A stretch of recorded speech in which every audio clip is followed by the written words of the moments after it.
Welcome back to Crime Watch. In 2016, there were almost 14,000 cases of attempted fraud or serious misrepresentation in insurance claims reported alone. False or staged vehicle hijackings is also another common crime amongst others. Insurance scams are rife. We investigate. We are now joined by Hugo van Zyl, the CEO of the South African Insurance Crime Bureau, and Brendan Topham, Divisional Executive for Investigations and Enforcement at the Financial Sector Conduct Authority. Hello, gents, and welcome. Let's start off with your authority, Brendan. What do you do? What's your mandate? Well, the Financial Sector Conduct Authority has got two primary mandates. The first is to help the industry grow and make sure it's well regulated and that the participants in it know the rules. And secondly, look after the consumers, as basically every other person or business in South Africa that deals with the financial sector, to make sure that they're treated fairly. So if I'm a client of an insurance company, I have a problem, do I come to you or do I go to the short-term insurance ombudsman, for example? Generally, it's best to go to the relevant ombud first, and they will refer the matter to us if the problem is of such a serious nature, and very often their findings will refer the matter to us. But if you do come directly to us, it's all right. We will look at it, and very often we will send it to the relevant ombud as well. Just very broadly speaking, before we come to Hugo, how widespread are insurance scams, insurance fraud, to your knowledge? Well, the financial sector is the largest economic sector in South Africa today. So wherever there's money, there will be some form of criminal activity. So it's definitely quite widespread. Hugo van Zyl, you've been very active with the Bureau for many, many years. Yes, we know that the industry is losing millions and millions of rands as a result of the insurance scams. How common is it? It is really rife at this stage, and we have started off in the year of 2008 to be the intelligence hub and the leading authority against organized crime for the industry. And I must clearly stipulate that we do not investigate claims.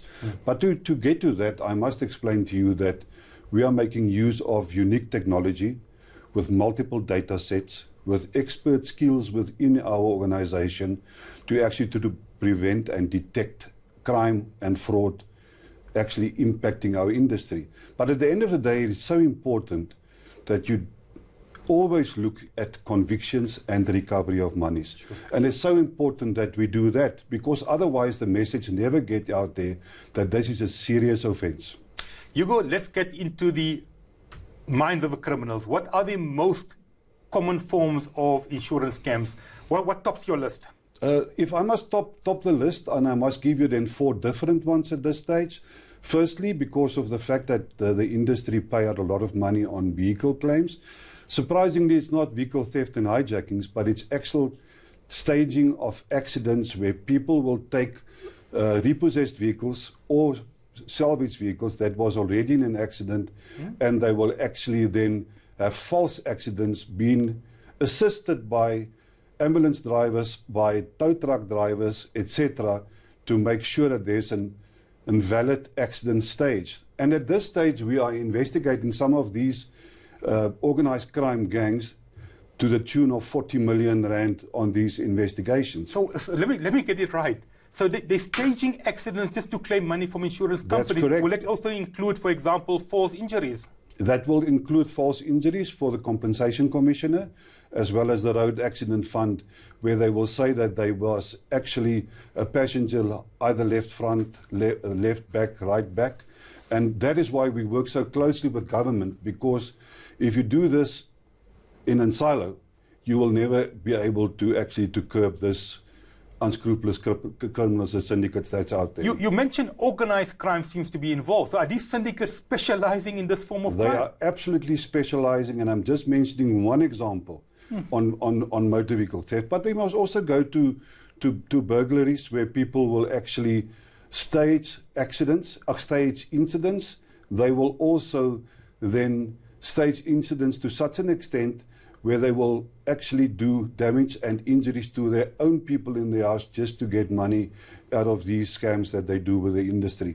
But also then, very importantly, is that cell phones and laptops, locks and keys, rims and tires are on the wish list of the criminals out there and organized crime gangs out there.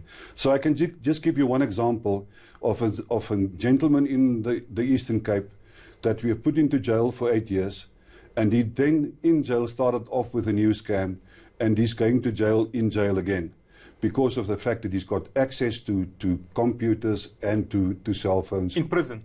In prison, and stealing identity of people. And I think it is so sad at this stage. I want to pick up on some of the other forms of crime that we are having. Brendan, your mandate from the authority, just generally speaking, how big is the problem of fraud within the financial sector? I'm talking of banks, I'm talking of insurance companies. Generally speaking, how much is lost annually? I don't have that number. It's not. But we're talking available. of millions and millions. It's definitely in the millions, for sure. And are you making progress? Are these thugs being arrested, or are they getting away with it? Well, we are specifically more looking after the consumer when they're not being treated fairly by the insurer, not necessarily where the insurer or the bank is committing fraud against the consumer. It's a different type. It's more in their case, the consumer is committing fraud against the financial service provider. Yeah, and how many complaints on average do you get every year? My office gets about 3,000. And you resolve all of them? No, we do our best. Many of them get referred to an ombudsman to look at. Some go directly to the police, and some are referred to other regulators, like the National Credit Regulator. Hugo, let's look at the other forms of criminality. So we know that staging of accidents is a problem, staging of hijackings is a problem, fake motor vehicles being stolen is a problem. What is your other biggest form of criminality that you are seeing? So money raising is a real issue for us, and I want to explain a bit. And from a life insurance perspective, as well as a funeral policy perspective, where people will actually be getting killed just to get funeral claims money to be paid. So hang on, do you stage your own death? No, you kill other Somebody people. else. You kill other people just to make money. And there's quite a few scams at this stage that we are investigating. We had huge successes in the KZN area, where some of these individuals involved, or these people involved, were sentenced to more than 20 years. But I must tell you that this is not an insurance crime bureau activity alone. We do these investigations and these data analysis with the assistance of our actual members, which are all the larger insurance companies out there. We are not doing this on our own. We need the partnership of the rest of the staff of the industry to do so. And although the membership are big, we need more people to get involved with this. We need more companies to be involved with this. We need to be more in the face of the consumer out there to warn them what can actually happen with them if we find that they have actually committed these frauds. Brendan, why are we not in the face of the consumer enough? Well, one of the areas of the authority is consumer education, and we believe we do a lot in that area. But when there's so much ignorance and belief in easy ways to make money, it seems that we're getting over. But in reality, we run lots of programs for the consumers throughout South Africa. So we're doing our best, but unfortunately, greed on the part of the consumer is often just as important as greed on the part of the criminal. Penalties and repercussions, what can you tell us? Well, is enough being done? On our side, we levy administrative penalties. We obviously do not have powers to prosecute criminally. So once somebody commits a transgression in our sector, very often what we do is we debar them. So we stop them from carrying on practicing in the industry. If they've committed a criminal act as well, we will then refer for criminal prosecution. At the moment, our office is looking at potential penalties, administrative penalties of over R1 billion. So the penalties in terms of our new act are quite severe. You go short-term insurance, long-term insurance. Where do we find the most scams, or is it almost 50-50? So I was starting off with the short-term insurance industry. We are now for the third year starting to look into the life insurance industry. At this stage, it's a 50-50 for me at this stage. Time will only tell after a few years that we be busy with these investigations. If I may say something else, the fact of the matter is that the Insurance Crime Bureau have to work very closely, and we do work very closely with government. We can only be successful if we actually work closely together. And I want to thank the police and the rest of government today that we can actually stand together in the fight against crime. So I want to plead to the consumers out there that they must always take into consideration that the repercussions are huge if you commit fraud in South Africa. But are the penalties, I mean, are the what's the conviction rate like? What's the punishment? So convictions at this stage, we had seriously good convictions. In certain courts we are doing very well. In other courts, not so good. But it all depends on who's sitting on the bench on that day, unfortunately so. Right. You spoke about some of the scams. In your years of experience, what has been the most common scam amongst the other scams that we have that you haven't mentioned? Have you picked up anything interesting? I think that hula hoops, I don't know if the people know what is hula hoops. No, please explain. People that's unhappy with their vehicles, they can be a gearbox problem or engine problem. They cannot get rid of this in the second-hand market. They will then get a hold of some of the criminal gangs. They will then give this vehicle to the criminal gangs. The criminal gangs will then take those vehicles across border, or they will sell it at chop shops. And the individual, the consumer, will then lodge a false claim with the industry, and they will get the money from that claim, and they will share that money with the criminal gang out there. So that is also it's also rife in South Africa. Which insurance companies are the hardest hit, or is everyone having a fair share of losing some money? What we saw is that if they're a member of the insurance industry, people will tend to veer away from the organized crime because we're sitting with all the data of the industry. It is easy for us to pick it up. So if they're not a member of the Insurance Crime Bureau, they're more prone to be hard hit as the rest of the members of the Insurance Crime Bureau. Brendan, how does the consumer check whether a service provider is legitimate or not? We know even fake companies being registered and saying we're giving you a policy at X amount and these are all fly-by-nights. What needs to be done? What can the consumer do?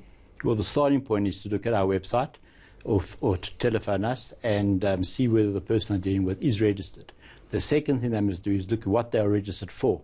Because very often the people that are a little bit less legitimate than others get a certificate to do one thing, but then they start to do something else as well.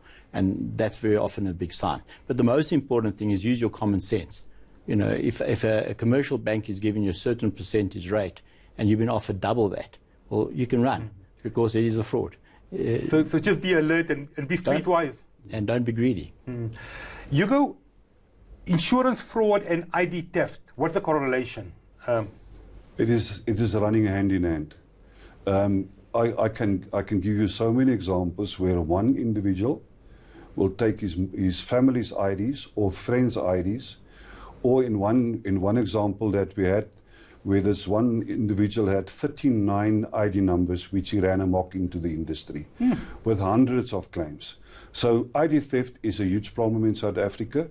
And it is so easy when you've got an ID number that you can actually put in and get in policy and put in claims. Do you find sometimes from your experience, Hugo, that the insurance companies or maybe the assessors are also involved in some form of wrongdoing? We most certainly have previously had problems with staff that's dishonest. Not only assessors but other staff members as well. So we don't only speak to the consumers or the organized crime gangs out there, but we also speak to our own staff and to our service providers as well. Now, Brendan, I just read the other day, a certain insurance company was forced to pay out millions and millions of rands in insurance policies because there was some clause that stopped them from paying out, or they preferred not to pay out. So if there's such a claim where a insurance claim is not paid, they come to you, and if you can't resolve it, you take it to the ombudsman. And do you find that insurance companies are sometimes or often very reluctant to pay claims? So first, go to the ombud. All right. If they don't come out with ombud, then you can always come to us. No. Most of the players in the regulated field are legitimate and will honour a finding of the ombudsman or a court. That's the general finding. Bear in mind that insurance is a very old law, and there's lots of potential things that can go wrong in an insurance contract. But in the end, once there's been a contractual determination of a certain interpretation, the legitimate registered insurers and other players in the field will honour those decisions. A consumer has a problem, how does he contact you? Through the website www.fsca.co.za. That's the best way. Hugo, what percentage of insurance scams, fraud overall gets convicted? What's our percentage looking at like at the moment, the latest figures? Yeah, unfortunately, I don't have the figures of the industry themselves because we only look at organised crime. At this stage, we didn't have, we have a 100% success ratio in court because of the fact that the people that are working for us are specialised in the field that they are working. So we've got a 100% conviction ratio. I must again stress, with the assistance of our member companies. We cannot do this on our own. That was Hugo van Zyl from the SAICB and Brendan Toppen from the FSCA. After the break, we give you an update on the Sea Point arrest. Don't go away.